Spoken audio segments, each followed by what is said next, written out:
So here we'll be dealing with all the revised data of fiscal year 2023 to 24, which is very important from Indian economy paper point of view.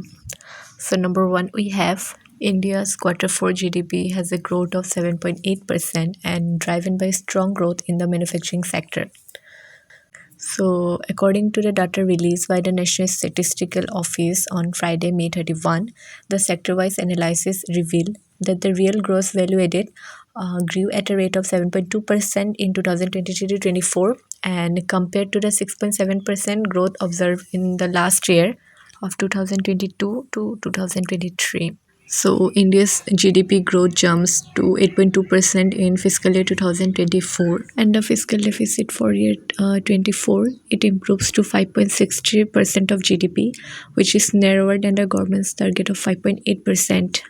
After that, we have income tax department, which comes under Ministry of Finance, has notified cost inflation index for calculating long-term capital gain tax arising from sale of immovable property securities. So, for example, if somebody purchased a house worth of rupees 1 crore in present year and sold it in rupees 1.1 crore for next year, and the cost inflation index is 10%, then they don't need to pay any capital gain tax, as the increase in the price of the house is just equivalent to inflation.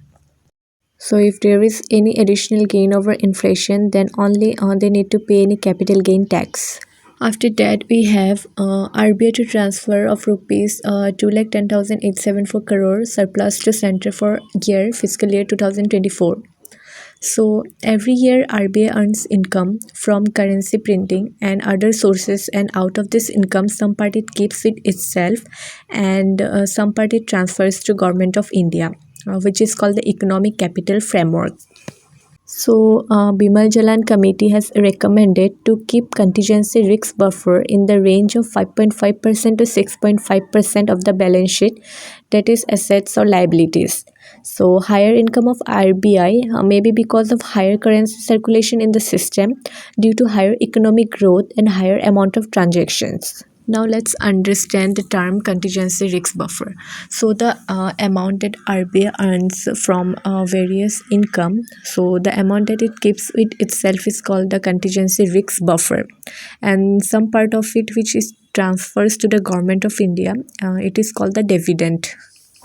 Now at last we'll see about imported inflation. So rise in the prices of goods and services in a country, that is caused by an increase in the price or the cost of imports into the country. Now take a look into the reasons. So rise in input costs push producers to raise the price they charge from the local customers, thus boosting inflation, and depreciation in the value of a country's currency.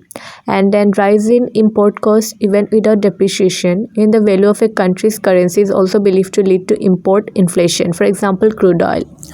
And all the other remaining data I'll be covering in some other video. That's all. Thank you.